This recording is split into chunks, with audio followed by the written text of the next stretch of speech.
I'm Beth Perrell. Rollins College celebrated Asian American and Pacific Islander Heritage Month in May. As it draws to a close, we're going to hear about the lessons learned with Mary Choi Robinson, Assistant Director of International Programs for Rollins College, and Ellane Park, Associate Professor of Chemistry, Departmental Chair. Welcome to both of you. I appreciate you joining me today. Thank you for having us. Yes, thank you. And I'll just throw this out. One of you or both of you can answer it, but what were the goals for the Rollins College Asian American and Pacific Islander Heritage Month celebration? Mary, do you want to start us off? It's a big question. There were a lot of goals to start with. Yeah, I think one of the main goals, right? So just for some context, the crux of it really started with our student union. So which is only an academic year old, right? So it's only a year old.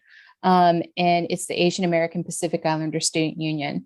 The goal of the celebration for this month is very similar to the goal of the organization itself. They wanted to create awareness, they wanted to celebrate, and they wanted to share their cultures and their knowledge about their cultures with the broader community. And so they, lots of ideas came around. One of the big things that was important to them was to make sure that the diversity of Asian cultures was encompassed, since Asian is such a monolithic term and encompasses 50 countries, over 100 languages. And so that was really important to the students. And they had a great opportunity to work with our dining services to have an entire campus-wide celebration of food through the various cultures. They contributed the dishes, why they were significant, traditional ways to eat them, helped with decorations. And so for them, it was very much a collaborative hands-on experience that I think helped them to meet those goals, as well as a smaller celebration because it was the end of the academic year and the last day of classes to celebrate our graduating seniors. Typically, this college has not had the time, just because of timing, for the month to have as much attention as, say, Black History Month or Hispanic Heritage Month, because the year ends so early within the month of May. So this was a really nice opportunity to have a larger scale awareness event for the students. So it was nice to have the big public event and then also the more private, just for them event where they're celebrating each other. Two things stand out to me in what you just said. Number one, circling back to the idea of the diversity within that population, the various cultures at play. And secondly, the food. I just noticed the pride that we have in our food because we associate it, right, with our families and those milestones that we've gone through in life. So I imagine that your students had a good time sharing that with each other. Yeah, and I think food is sort of a low stakes way to enter into someone's culture. And that's what it represented, at least on the Rollins campus, when we only have 4% of our students representing AAPI or identifying as AAPI. And so another goal, I think, that was sort of primary to the organization is to have the students feel like they could be in a room with other students that look like them and feel like they belong in a space within this culture on our campus that is predominantly white. And so we give students an opportunity to connect with other students that they might not see in the classroom, but in this one friendly, safe space where we can share food and share, about their experiences adjusting to, for some of them, first semester of college. And let me ask you again about the student union that formed. You said it was only a year ago. Mm-hmm. And so how did it come about? Well, it started with one of our students that just graduated, Choi, who knew that she wanted it when she got here first year, and we talked about it. And then 4 years went by, and then she was on her way out, and she was talking to some other younger AAPI students. And McKenna Bassett, who was interviewed by Spectrum 13 recently, the student president of AAPI, she ended up starting kind of corralling the other students to make the exec board and start this new student union. Technically, I think over the years of Rollins, we've had AAPI exist, but they would sort of dissolved by the small cohort of students that might graduate, right? And so we're hoping that this time, starting it back up again, at least in the last 10 years that I've been at Rollins, this is the first one that Mary and I have seen, and we're excited to hopefully have a consistent presence for multiple years instead of having these waves of up and downs of AAPI's existence. Is that kind of why there was the celebration of seniors? Because they were part of that wave? Yeah. And, to add on to what Ellane said of how it formed, McKenna, who is a tremendously amazing young woman, she had the courage to reach out to Ellane and I in summer of 22 and say, I didn't feel that I was seeing myself represented or that I had as many spaces to belong as an AAPI student. And I really want to start a student union. Will you two help me? Will you be advisors? And Ellane and I were like, yes, what do you need us to do? Right? Yeah. How can we support you while you're still empowered to do the things you want to accomplish? And so I think that leap of faith and courage on McKenna's part was huge.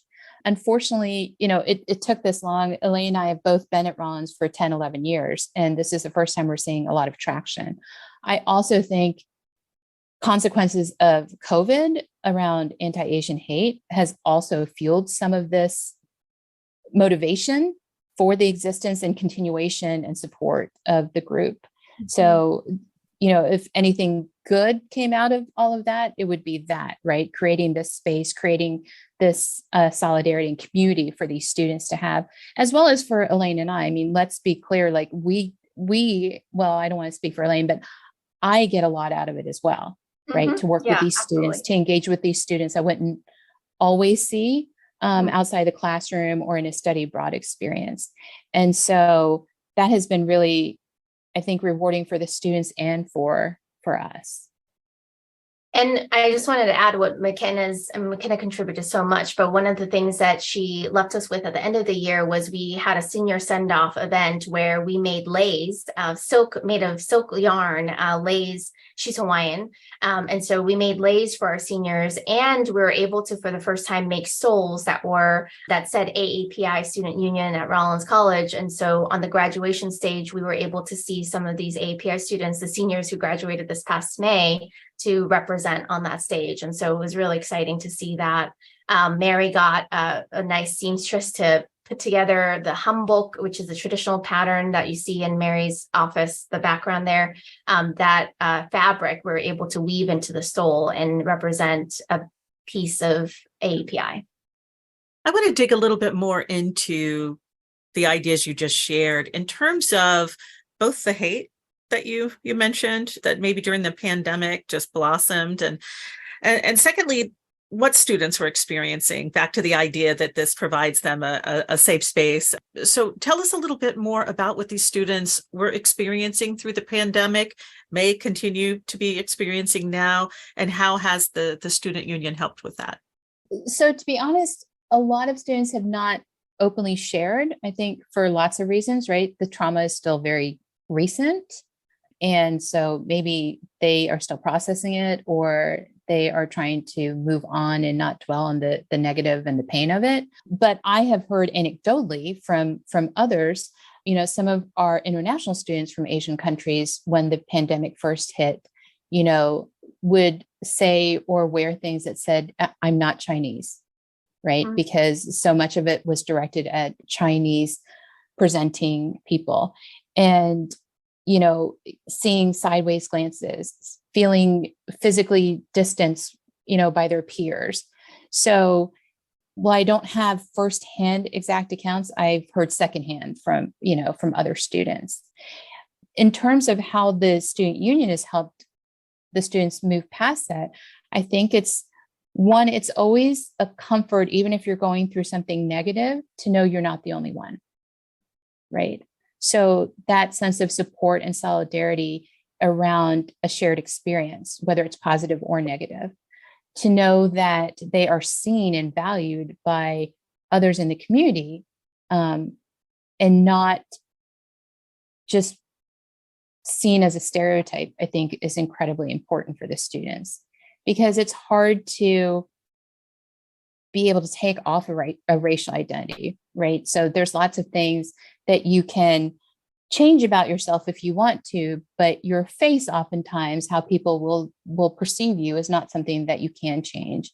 And so trying to have a space where you can be your authentic self, I think, is hugely impactful for them. I would like to add that from the science perspective, something that, even for Asian students to wear that T-shirt, "I'm not Chinese," I think we have to go a little bit further and say, just because you're not Chinese, is that, so how do I explain this?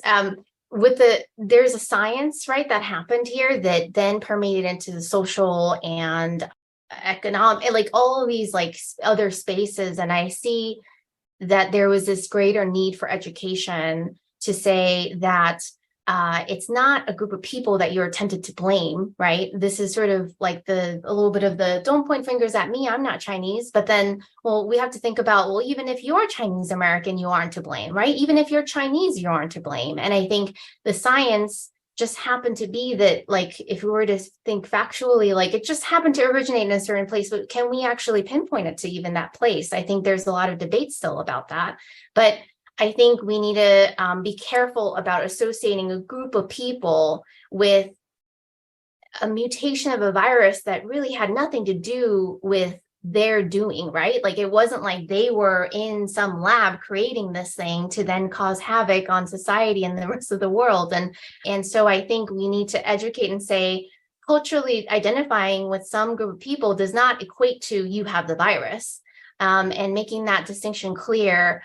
So even amongst the Asian population, I would hear I'm Korean American, I have Korean American friends and Korean people who would say, "Don't blame us, we're not Chinese." And we would have to be like, wait, hold on, let's not try to pivot the blame here. We need to start dissecting, where is this blame coming from? We are all scared and we all want a reason and we want a scapegoat, and we need to take a step back and say, okay, like what happened has happened. Now we just need to figure out a solution together, instead of trying to just pivot blame.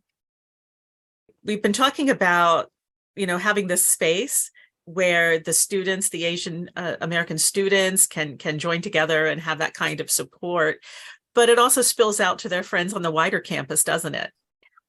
That is definitely the greater goal. I don't know, Mary, you could probably think of some smaller events. We haven't done anything on a bigger scale yet, but I think it starts small. And then next year and the next year, I hope we would start these larger conversations, whether we've had panels. I think, Mary and other Asian professors sat on a panel earlier this academic year, so maybe Mary can speak to that.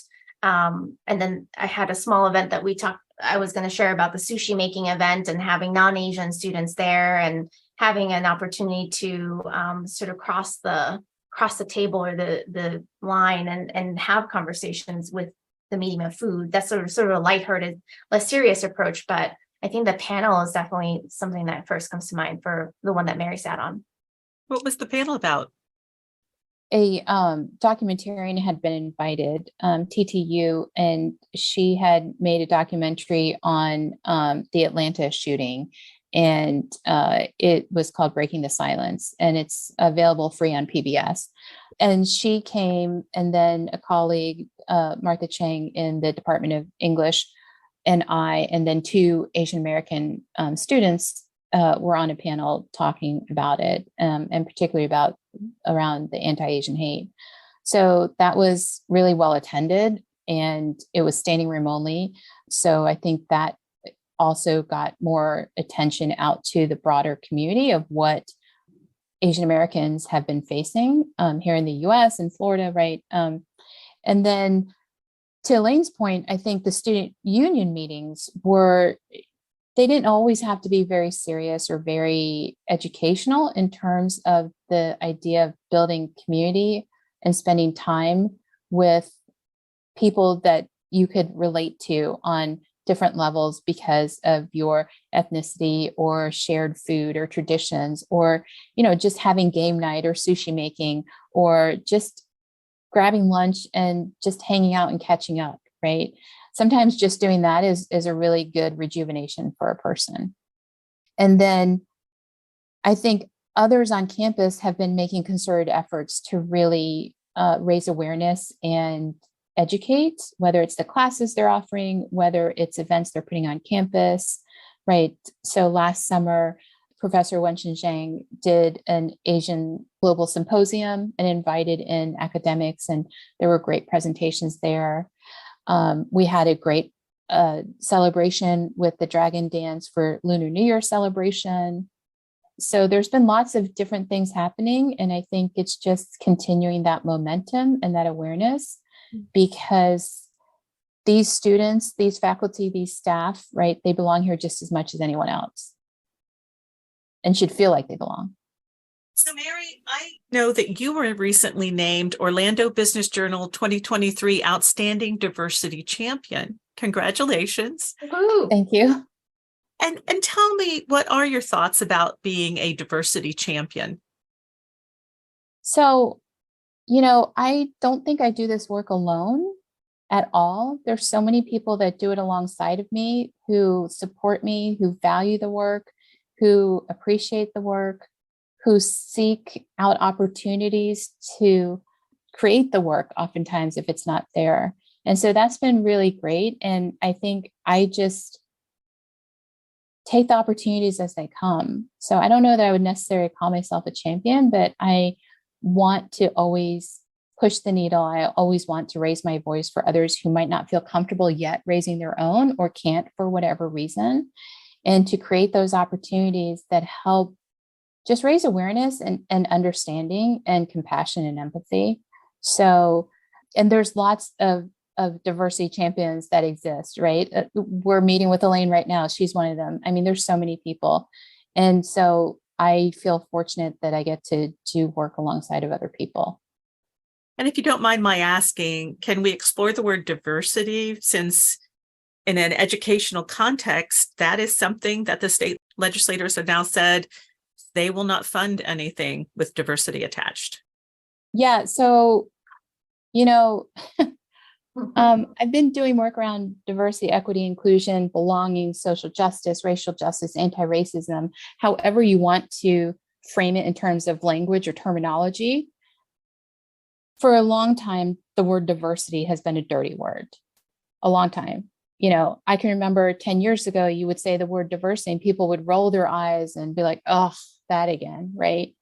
I think there's a little bit of reclamation of that word. And I think people are starting to recognize that it is important, that you can't ignore it. There's lots of research that says, diversity is good for business. So bottom line profits, it's really good. But in the current political stage that we're in right now, in Florida, it's sad. It's disheartening. But it was really motivating to be at the Orlando Business Journal event for receiving the award, along with the other honorees, that there's lots of people doing the work anyway, regardless of what's happening in the legislature, regardless of what is happening in the headlines. People are still doing good work, and they're continuing to do good work, and they're not letting that sideline them. It might just look different. It might just be not valued by some sectors of the population, which it never has been, right? Not everyone values it, but it's still work that matters and is getting done, whether some people don't want to see it getting done or not. It's still happening, and that's encouraging and that's motivating. Well, again, congratulations and thanks for sharing that. And Ellane, I would ask you, the work that we're talking about here, what is the impact on students? I mean, certainly their stress must be eliminated a bit by the work such as Mary's doing, but what are your thoughts? I think a lot of questions enter a student's mind when they're in the classroom for, their first year in college adjusting. And those questions sometimes are rooted in doubt and fear and insecurities. And so, do I belong is, I think, a question that I think more often a student from an underrepresented background would be asking, like, am I smart enough to be in this space? And then they look around and maybe they see people who don't look like them. Am I cutting it here? Even if I were to do this, am I going to feel welcome here, whether it's by peers or faculty in the department. And those questions, I think, will happen not necessarily because the peers or faculty are making them feel this way. I hope not, right? I think those questions will come because they're struggling naturally with the developmental stage jump that they're expected to make from high school to college level. And so those questions, when they come, can we answer them? And can we provide a group like API or any other group? I mean, we have Black Student Union on campus, and we have the Latino group, and we have spaces for these students from underrepresented groups to ask those questions and feel like there are good answers that come to support them and appease their sort of insecurities and doubts that will sometimes get in the way of their learning experience. And so I think the social element, the cultural acceptance, all of those things help. We all know as faculty, right, when students come into our classroom, they are not just students in the classroom. They have all of these other things outside of the classroom going on that are influencing the way that they can focus or discipline themselves to be the best version of themselves in the classroom setting, in the laboratory setting, in the studio setting. And so I think diversity is extremely important for, even when I think of earlier when Mary was sharing, I was thinking of all the allies that are required for every underrepresented group, where even if you don't associate yourself with API or Hispanic group or Black student, Black group, like, you can still be a champion for us too, right? And so we have allies in all spaces. And I think even in that COVID anti-Asian hate time, we had just a lot of people who didn't associate with our identity that stepped up and said, this is wrong. I remember during that time, we had like an informal gathering where students from all groups who felt this tension of like, how do I deal with COVID, but also how do I deal with the racial things? And we had a conversation it was interesting. We had Hispanic students enter into this little discussion space, and they said, yeah, didn't you know that acquaintance, that friend who was Asian, or like someone made a comment that was very derogatory during that time. And I was like, did anyone step in and say anything? Like, did you say it was wrong? And, they're all growing students, right? Growing in maturity, trying to figure out their voice. Even if they're a bystander, they don't agree with it, they might not feel the courage to say something and step in for that other student who was maybe getting verbally like assaulted, right? And so I think we're trying to contextualize, okay, like students are growing and learning at the same time. And it's not that they accept, silence doesn't necessarily mean that they accept it, but they don't quite know how to vocalize and defend. And so I think I'm hoping that this space in the 4 years at Rollins and API's greater visibility will help those students grow to become allies, right? And be a voice and help us along to all grow and learn from each other. Well, thanks to you both for sharing today. I want to give you an opportunity as we draw to a close for any final thoughts. Mary? I think, people just need to operate from a place of wanting to learn and wanting to recognize that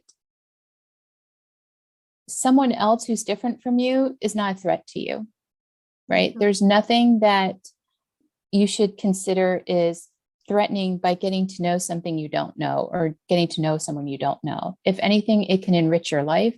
It can create new opportunities, new friendships, new perspectives.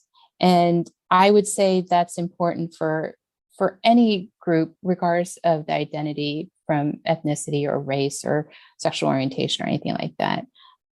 If we could all try and do that a little bit, and I'm not perfect at it either, right? But it's just, connecting with people on a personal level in that way to grow yourself. Ellane? I can't say it any better. Well said, Mary. Thank you so much, Beth, for having, giving us this platform and opportunity to share our thoughts and be able to get the API news out there. Well, thank you both again for joining me today. Mary Choi Robinson is Assistant Director of International Programs for Rollins College. Ellane Park is an Associate Professor of Chemistry, the Department